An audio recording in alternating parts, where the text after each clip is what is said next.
నమస్కారం. ఈటీవీ2 తీర్థయాత్ర కార్యక్రమానికి స్వాగతం. శివకేశవుల అంశావతారునిగా, హరిహర తనయునిగా భక్తులందరి చేత ప్రణతులందుకుంటున్న పరంజ్యోతి స్వరూపుడు అయ్యప్ప. స్వామియే శరణమయ్యప్ప అనే శరణు ఘోష నలుదిశలా ప్రతిధ్వనించే ఈ శుభతరుణం అయ్యప్ప స్మరణకు, ఆరాధనకు, దీక్షకు ఎంతో అత్యుత్తమం. కారణ జన్మునిగా, సాక్షాత్తు షణ్ముఖ రూపధారిగా అయ్యప్ప ఆవిష్కారమయ్యాడు.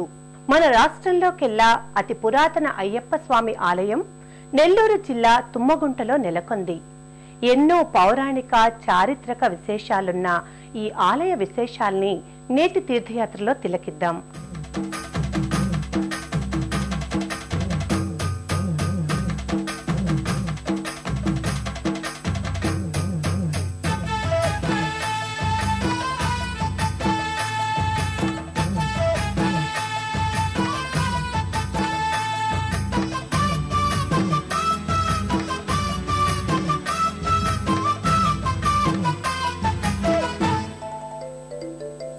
స్వామియప్ప అయ్యప్ప శరణమప్ప అయ్యప్ప, వస్తున్నావు అయ్యప్ప రక్షించవయ్యా అయ్యప్ప.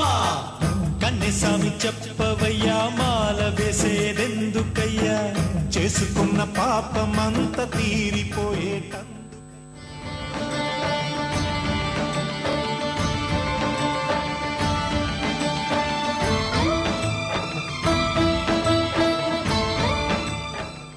పరశురాముడు తన ఆయుధమైన గండ్రగొడ్డలితో సముద్రం నుంచి కొంత భూమిని పైకి పెకిలించినప్పుడు వచ్చిన భూభాగమే కేరళగా చెప్తారు. ఆ కేరళలో శబరిమలపై విశ్వకర్మ చేత దేవాలయం నిర్మింపచేసి అందులో పరశురాముడు అయ్యప్ప విగ్రహాన్ని ప్రతిష్ఠించాడని ప్రతీతి.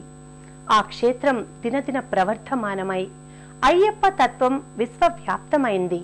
ఈ నేపథ్యంలోనే మన రాష్ట్రంలో ఏర్పాటైన తొలితరం అయ్యప్ప దేవాలయం తుమ్మగుంటలో నెలకొని ఉంది.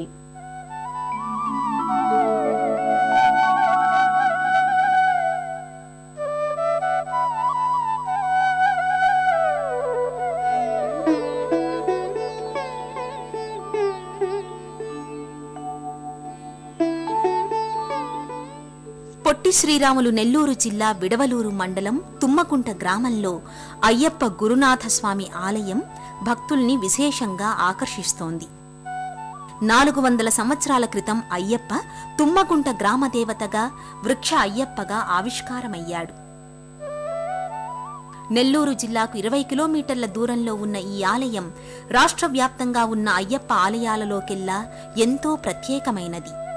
ఆలయ ప్రవేశ ప్రధాన స్వాగత ద్వారంపై శివుడు, అయ్యప్ప, విష్ణుమూర్తి ప్రతిమలు వరుసగా నెలకొని ఉంటాయి.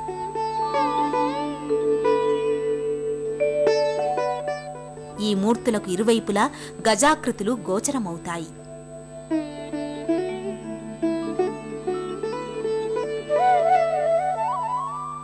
అత్యంత ప్రశాంతమైన గ్రామీణ వాతావరణ నేపథ్యంలో ఈ ఆలయం అలరారుతుంటుంది. ఆలయ స్వాగత ద్వారంపై ఉన్న గణపతి మూర్తి భక్తులకు శుభదీవెనల్ని అందిస్తూ ఉంటాడు.